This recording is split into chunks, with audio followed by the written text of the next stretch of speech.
Hello friend, welcome to my YouTube channel math motivational. आज देखेंगे class 10 NCERT book से exercise 6.5 का 7 number. ठीक है, 7 नंबर क्वेश्चन देखिए स्क्रीन में दिख रहा है। क्वेश्चन दिया गया है कि सिद्ध कीजिए कि एक समचतुर्भुज की भुजाओं का वर्गों का योग उनके विकर्णों के वर्गों के योग के बराबर होता है। ठीक है, तो सबसे पहले एक हम लोग समचतुर्भुज ले लेते हैं।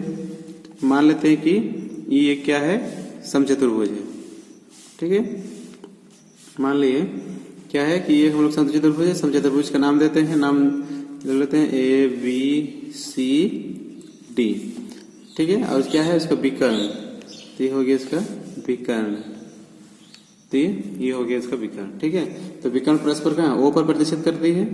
ठीक है, सबसे पहले इसको लिखते हैं जो दिया गया है। ठीक है, दिया इसे मान लेते हैं, इसे मानते हैं कि माना क्या कि A B C D, A B C D क्या है, एक समचतुर्भुज है। ठीक है, ए बी सी डी एक समचतुर्भुज है। ठीक है, जिसकी विकर्ण कहाँ प्रतिशत करती है, जिसकी विकर्ण ओ पर प्रतिशत करती है। ठीक है ना, और उसमें क्या है, जिसकी विकर्ण क्या क्या है, ए सी और बी डी है। जिसकी विकर्ण ए सी और बी डी। ठीक है, ए सी और क्या है, बी डी है, यही है।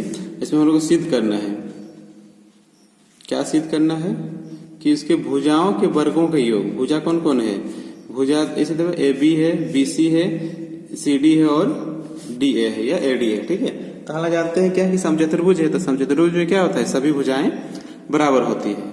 ठीक है, तो पहले सिद्ध करना है क्या कि इनकी भुजाओं के वर्गों के योग, यानी A B square plus B C square plus C D square plus A D square या डी ए लिख सकते हैं। ठीक है, बराबर क्या है, उनके विकर्णों के योग के बराबर है। विकर्ण कौन कौन है, ए सी और बी डी है।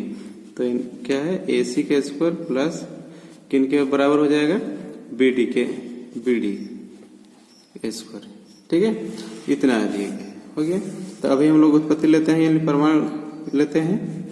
तो प्रमाण में चूंकि इसमें क्या है, ए बी सी डी एक समचतुर्भुज है। ठीक है, पहले ले लेते हैं समचतुर्भुज ए बी सी डी में लेते हैं। ठीक है, तो समचतुर्भुज किस में लेंगे हम लोग, ए बी सी डी में, इतना है।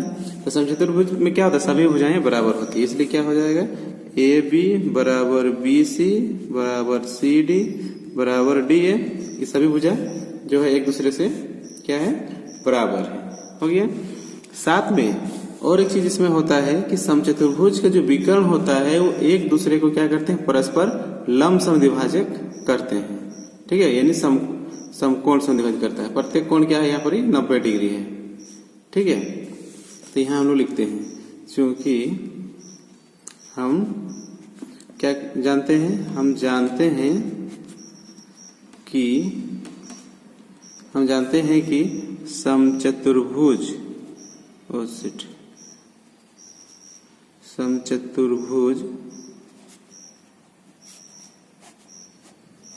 गलत जगह लगा दे।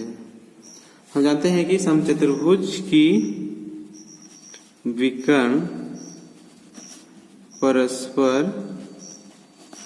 क्या करती है, परस्पर लंब समद्विभाजित करती है, लंब समद्विभाजित करती है। लंब समद्विभाजक मतलब लंब, यहाँ पर लंब एक दूसरे को लंब बनाएगा। ठीक है, और साथ ही समान दो भाग में बटेगा, यही होगा।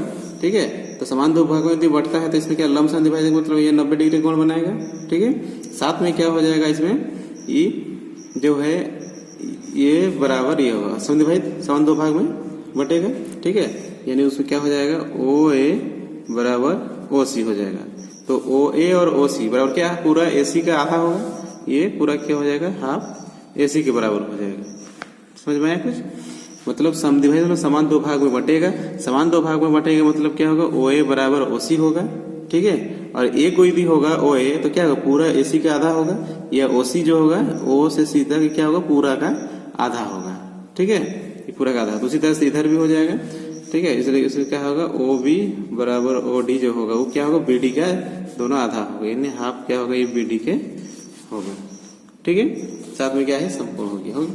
तो अब इसमें मान लीजिए हम लोग एक त्रिभुज ले लेते हैं, ठीक है, एक त्रिभुज लेते हैं, तो लेने से क्या हो जाएगा, इसमें ये समकोण त्रिभुज हो जाएगा, क्या कि लंब है 90 डिग्री है, तो समकोण त्रिभुज हो जाएगा। तो क्या होगा, इसमें ए और बी में समकोण त्रिभुज लेंगे, तो ये लंब होगा, तो लंब जो होता है उसका लंब का सम्मुख भुजा जो होता है वो क्या, कर्ण होगा, ठीक है। इसको लिखते हैं, कौन सा त्रिभुज है, ए ओ बी में, तो इसमें लेते हैं। अब लेंगे हम लोग समकोण त्रिभुज ए ओ बी में, ठीक है। तो समकोण त्रिभुज ए ओ बी में किससे नियम होगा, तब पाइथागोरस प्रमेय से, कर्ण स्क्वायर बराबर क्या होगा, लंब स्क्वायर जोड़ आधार स्क्वायर। इसको लंब मानिए या इसको लंब मानिए, सब दोनों ही लंब समझ करता है, दोनों लंब है, ठीक है। एक लंब होगा तो दूसरा आधार होगा, ठीक है। तो क्या हो जाएगा, पाइथागोरस प्रमेय से, ठीक है। तो ये हो गया हम लोग का पाइथागोरस प्रमेय से। तो पाइथागोरस प्रमेय से क्या हो जाएगा, कर्ण स्क्वायर, कर्ण इसमें क्या हो जाएगा, इसमें ए बी स्क्वायर बराबर O A square plus O B square, ठीक है। तो इसमें क्या होगा, A B square equal to क्या होगा, O A square plus O B square, ये हो गया। तो अब यहाँ देखिए ये तो है हम लोग ए बी स्क्वायर, ठीक है, बराबर ओ ए स्क्वायर, यहाँ देखिए ओ ए को लिख सकते हैं हाफ एसी, ठीक है, क्योंकि ओ ए को लिखेंगे हाफ एसी लिखेंगे, ठीक है, क्योंकि समविभाजित करते समय दो भाग बांट रहा है, एसी को आधा हो रहा है, इसलिए क्या होगा, ये हाफ एसी प्लस ओबी को लिख सकते हैं हम लोग क्या, हाफ बी डी, ठीक है। तो इसमें होगा हाफ बी डी, इसका स्क्वायर, ये लिख सकते हैं, ठीक है। चाहे तो इसको समीकरण हम लोग मान सकते हैं, ठीक है, या लंब समविभाजित करते हैं लिख देते हैं हम लोग, यह लिख सकते हैं, जो कि विकर्ण क्या है, लंब समद्विभाजित है, ठीक है, समद्विभाजित, यहाँ लिखते हैं भाजित, समद्विभाजित करती है, ठीक है।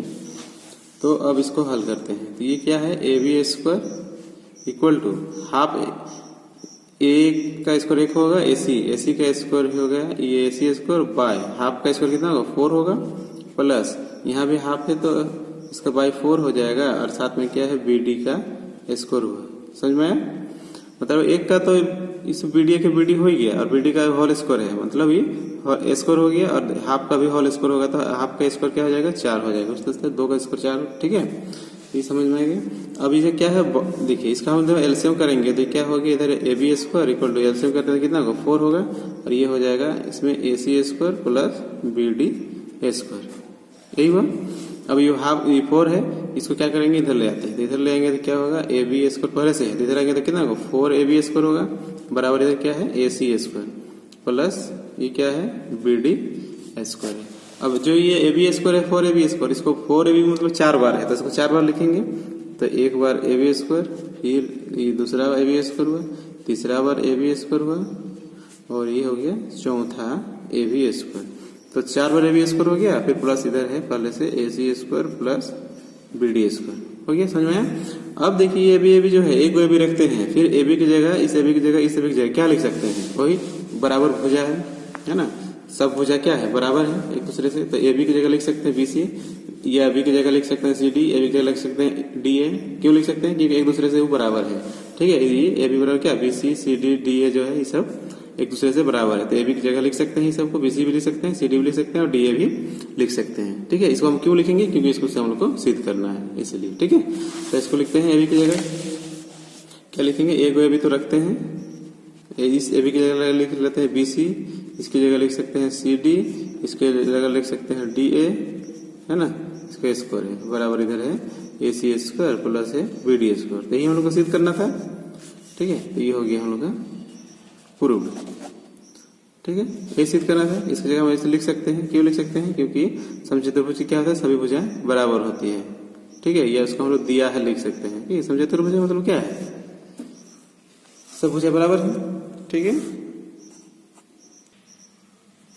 दिया है लिख सकते हैं, या इसका हम लोग समीकरण 1 भी मान सकते हैं, है कि नहीं। समीकरण 1 मानेंगे तो लिख देते हैं कि समीकरण दिया है क्या, समीकरण 1 में, समीकरण 1 से स्पष्ट हो गया।